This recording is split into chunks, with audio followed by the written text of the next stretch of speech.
Hello दोस्तों, welcome to my YouTube channel Akash study. और आज का हमारा टॉपिक है न्यूटन्स लॉ ऑफ मोशन। ठीक है, तो मैंने इससे पिछली वीडियो में आपको बताया था कि मोशन क्या होता है, मोशन कितने प्रकार के होते हैं। मैंने सभी को एग्जाम्पल के थ्रू समझा दिया था और उनकी डेफिनेशन भी लिखवा दी थी। तो आज हम चलते हैं न्यूटन्स के नियम पर। न्यूटन्स के क्या क्या नियम थे।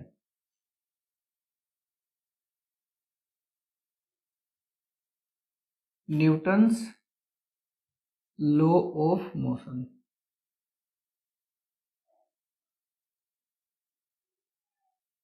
न्यूटन ने 1687 ईस्वी में एक बुक लिखी थी जिसका नाम था प्रिंसिपिया। ठीक है, इस बुक में न्यूटन ने लिखा था गति के 3 नियम होते हैं। कौन कौन से होते हैं? नंबर 1 क्या था? जड़त्व का नियम, यानी कि लॉ ऑफ इनर्शिया। सेकंड नियम क्या था हमारा? सेकंड था संवेग का नियम।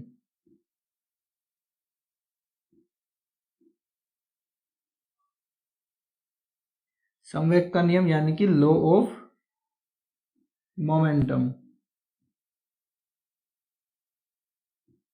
ठीक है, और थर्ड नियम क्या था हमारा? क्रिया प्रतिक्रिया,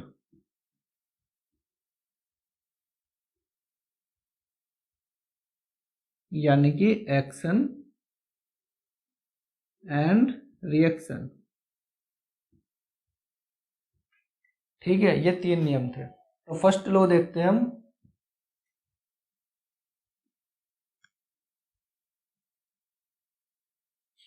जड़त्व का मतलब क्या होता है? जड़त्व का मतलब होता है विराम और गतिशील। ये गैलीलियो ने बताया था। ठीक है, विराम और गतिशील।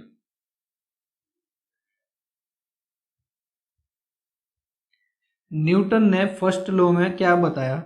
न्यूटन ने बताया कि अगर कोई ऑब्जेक्ट विराम अवस्था में है तो वो तब तक विराम अवस्था में ही रहेगा जब तक कोई बाहरी बल ना लगे।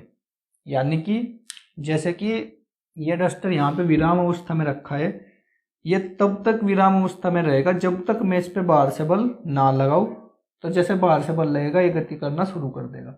ठीक है, फिर न्यूटन ने बताया कि अगर कोई ऑब्जेक्ट गति कर रहा है यानी कि गतिशील है, जैसे कि गति कर रहा है, तो ये जब तक नहीं रुकेगा जब तक इस पे कोई बाहरी बल इसको आके ना रोके। ठीक है, यानी कि एक चल रहा है और मैंने आकर यहाँ से रोक दिया तो ये रुक गया, वरना ये नहीं रुकता। ठीक है, अब एक सवाल यह आता है कि अगर कोई बॉल को हम फेंकते हैं, जैसे कि बॉल है, इसको हमने फेंक दिया, जैसे कि हमने किसी बॉल को फेंका और वो धरती पे गिरी और गिर के खुद ही जाके वहां पे रुक गई।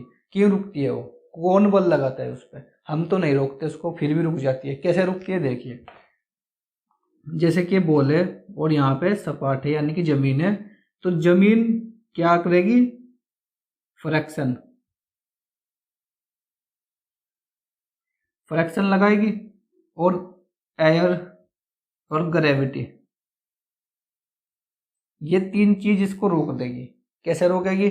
फ्रैक्शन इसकी गति को कम कर देगा। हवा अगर इधर की चल रही है, हवा अगर इधर की चल रही है और बॉल इधर को जा रही है तो ये जल्दी रुक जाएगी, और ग्रेविटी भी इसको रोक देगा। ठीक है, तो ये 3 चीजें इस बॉल को रोक देगी। और बॉल ही नहीं, अगर हम कुछ भी फेंकेंगे तो वो भी रुक जाएगा, ग्रेविटी के कारण, एयर के कारण और फ्रैक्शन के कारण। ठीक है, तो फर्स्ट लॉ आपकी समझ में आ गया होगा। अब सेकंड लॉ देखते हैं हम।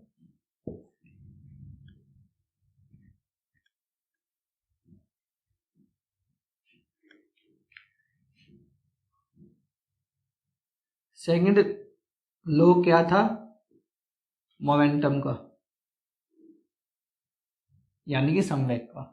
सेकंड लॉ में न्यूटन ने बताया था, देखिए फर्स्ट नियम में न्यूटन ने क्या बताया कि अगर कोई बल लगेगा तभी कोई वस्तु चलेगी, या कोई वस्तु चल रही है उस पर हम कोई बल लगाएंगे तो वो तभी रुकेगी। ठीक है, यानी कि उसमें हमें क्या पता चला? बल की परिभाषा का पता चल गया। अब हम इस सेकंड लॉ में क्या पढ़ेंगे बल का समीकरण, यानी कि इक्वेशन ऑफ फोर्स। तो इक्वेशन ऑफ फोर्स हमें सबको पता होगा कि F बराबर क्या होता है, ma होता है। तो सेकेंड लॉ में न्यूटन ने ये प्रूव करके दिखा दिया था कि ये ऐसा ही होता है। तो सेकेंड लॉ में न्यूटन ने ये प्रूव करके दिखा दिया था। तो चलिए देखते हैं क्या था सेकेंड लॉ। सेकेंड लॉ में न्यूटन ने बताया कि संवेग परिवर्तन की दर, संवेग परिवर्तन की दर बराबर किसके थी, बल के, बल के समानुपाती थी। ठीक है, संवेग क्या होता है, p, यानी कि संवेग को p से प्रेजेंट करते हैं। p बराबर क्या होता है, mv, जहां पे m क्या है, मास है, और v क्या है, वेलोसिटी है। ठीक है, मास और वेलोसिटी के गुणनफल को ही हम क्या बोलते हैं, संवेग बोलते हैं। तो ये तो समझ गए होंगे। अब अगर मैं चल रहा हूं तो मेरा मास कितना है, 50 kg। मैं अपनी वेलोसिटी चेंज कर सकता हूं, यानी कि मैं अपना वेग चेंज कर सकता हूं, पर क्या मैं चलता हूं अपना मास को चेंज कर दूंगा, कभी नहीं कर सकता। ठीक है, तो हमारा जो मास है वो तो सेम रहेगा, वेलोसिटी हम बदलते रहेंगे। तो ये होता है, यानी कि अभी तो हम चल रहे थे थोड़े तेज, फिर थोड़े स्लो हो गए, फिर तेज चलने लगे, ऐसा तो हो सकता है, पर वेट को हम चेंज नहीं कर सकते। तो यहाँ पे वेट हमारा सेम रहेगा, m की वैल्यू सेम रहेगी। तो चलिए देखते हैं अब। तो संवेग का मतलब पता चल गया हमें। तो न्यूटन ने बताया था संवेग परिवर्तन की दर, यानी कि अगर परिवर्तन की बात आ गई तो हमें घटाना पड़ेगा। अगर हम संवेग को p2 मान लेते हैं और फर्स्ट संवेग था हमारा p1, तो ये हो गया हमारा परिवर्तन। यानी कि अगर मेरे पास 60 रुपये है और फिर मेरे पास 100 रुपये हो गए, तो इसमें कितने का परिवर्तन हुआ, 40 का, यानी कि 100 माइनस 60 ही तो करेंगे जब भी तो परिवर्तन निकलेगा। ऐसे ही हम फर्स्ट संवेग था हमारा p1, सेकंड था हमारा p2, तो हम अगर परिवर्तन निकालेंगे तो p2 माइनस p1 ही तो करेंगे। तो ये हो गया p2 माइनस p1। देखिए संवेग परिवर्तन तो हो गया, अब दर की बात आ गई। दर, दर का मतलब क्या होता है, जहां भी दर की बात आ जाए, रेट की बात आ जाए, तो वहां पे क्या हो जाएगा, अपॉन टी, यानी कि समय से डिवाइड कर देंगे। ये हो गया बराबर किसके था, बल के, यानी कि एफ के। तो मैं यहीं से आपको एफ की वैल्यू निकाल के दिखा देता हूँ। हो गई, ये हमारी हो गई लेफ्ट हैंड साइड। मैं लेफ्ट हैंड साइड लूंगा और आपको एफ के बराबर दिखा दूंगा, तो हमारा न्यूटन का नियम सही हो जाएगा। अगर ये एफ के बराबर नहीं आया तो न्यूटन का नियम गलत हो जाएगा। तो चलिए देखते हैं कैसे करते हैं। Left hand side P2 minus P1, P2 minus P1 upon T। P2 की वैल्यू क्या होती है, M2V2 minus M1 V1 upon T। अब मैंने आपको बताया था कि अगर हम मास हमारा हमेशा सेम रहेगा। अगर हम चल रहे हैं तो हम अपने मास में परिवर्तन नहीं कर सकते, वेलोसिटी में कर सकते हैं। तो m2 एंड m1 इक्वल है, तो इसको मैं मान लेता हूँ पूरे को कैपिटल M। तो यहाँ से देखिए mv1 माइनस mv2, सॉरी यहाँ पे v2 है और यहाँ पे v1 अपॉन t। हो गया, m कॉमन ले लीजिए, यहाँ क्या बच गया, v2 minus v1 upon T, ये बच गया। ठीक है, अब हमने पढ़ा है कि अगर वेग परिवर्तन की दर को हम त्वरण बोलते हैं, एक्सेलरेशन, तो m बराबर m इंटू इस पूरे की जगह पे हम क्या लिख देंगे, a, यानी कि त्वरण, a को एक्सेलरेशन बोलते हैं। तो हमने पढ़ा है कि m बराबर m इंटू ए बराबर किसके होता है, f के, यानी कि मास इंटू एक्सेलरेशन बराबर फोर्स। और यही हमें क्या करना था, प्रूव करना था f के बराबर। तो ये हो गया हमारा न्यूटन का सेकंड लॉ। ये इक्वेशन आ गई। सेकंड लॉ में हमें इक्वेशन फाइंड करनी सिखाई थी। फर्स्ट लॉ में हमें फोर्स सिखाया था कि फोर्स क्या होता है, फोर्स की डेफिनेशन क्या होती है। अब थर्ड लॉ में हमें क्या सिखाएगा कि फोर्स की डायरेक्शन कौन सी होती है। ठीक है, तो न्यूटन के सेकंड लॉ का एग्जाम्पल है, क्रिकेट मैच में कोई प्लेयर बॉल पे मारता है और एक फील्डर उसको कैच करता है, तो जब फील्डर कैच करेगा तो बॉल को ऐसे पकड़ेगा, हाथ को अपने पीछे करेगा ताकि उसके हाथ पे कम चोट लगे। ये न्यूटन के सेकंड लॉ का एग्जाम्पल है। ठीक है, अब न्यूटन का थर्ड लॉ देखते हैं। तो न्यूटन का थर्ड लॉ क्या था? क्रिया और प्रतिक्रिया का, जो कि बहुत ही इंपॉर्टेंट लॉ है। इस नियम से हमने क्या सीखा? सेकंड नियम से हमने सीखा जो फोर्स की इक्वेशन है वो क्या है। तो न्यूटन का थर्ड लॉ देखते हैं हम। न्यूटन का थर्ड लॉ क्या था? थर्ड लॉ में न्यूटन ने बताया था एक्शन एंड रिएक्शन के बारे में। रिएक्शन, क्रिया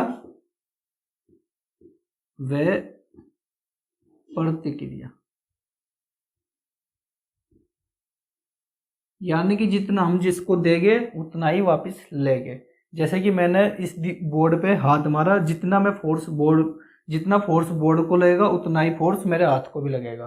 ठीक है, तो इस नियम में हम क्या पढ़ते हैं? डायरेक्शन के बारे में। इससे क्या सीखते हैं हम? डायरेक्शन, यानी कि दिशा कौन सी है।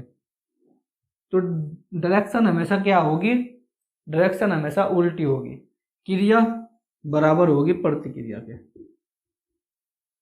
और डायरेक्शन क्या होगी? इनकी उल्टी। डायरेक्शन उल्टी होगी। ठीक है, जैसे कि एग्जाम्पल के थ्रू हम समझते हैं। पक्षी उड़ रहा है, कोई भी पक्षी हो ऐसे उड़ेगा। ठीक है, अपने पंखों से ऐसे उड़ेगा। हवा को क्या करेगा? नीचे करेगा, खुद क्या करेगा? ऊपर जाएगा। फिर हवा नीचे, पक्षी ऊपर, हवा नीचे, पक्षी ऊपर। कैसे?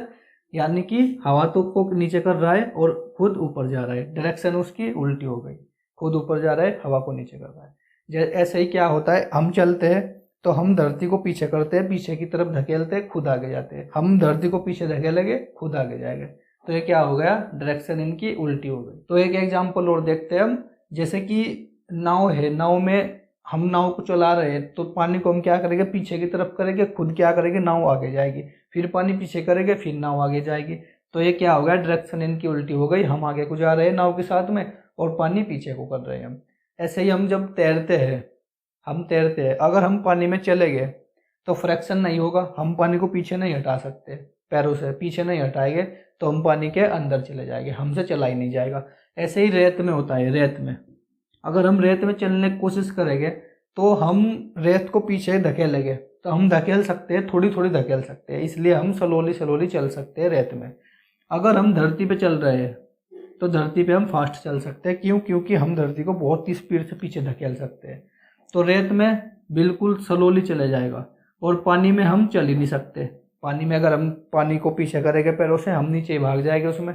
ठीक है, तो पानी में जब हम तैरेंगे, पानी में हम तैरते हैं तो पानी को ऐसे पीछे करेंगे, खुद आगे जाएंगे, पानी को पीछे करेंगे, खुद आगे जाएंगे।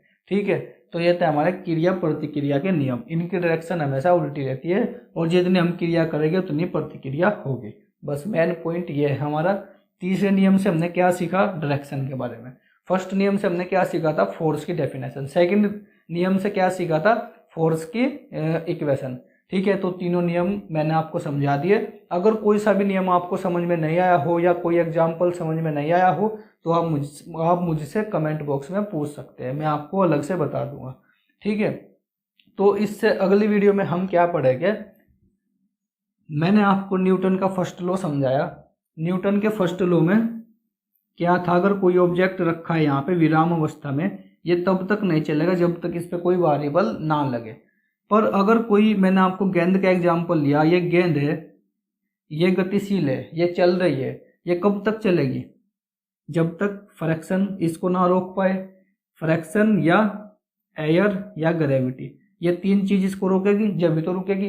पर अगर हम फ्रैक्शन को भी हटा दे, एयर को भी हटा दे और ग्रेविटी को भी हटा दे, तो क्या ये बॉल हमेशा चलती रहेगी? ठीक है, तो ये मैं आपको इससे अगली वीडियो में समझा दूंगा। तो आज की वीडियो में बस इतना ही था। अगर ये वीडियो आपको अच्छी लगी हो तो लाइक कीजिए, और चैनल पर नए हैं तो सब्सक्राइब भी कर लीजिए।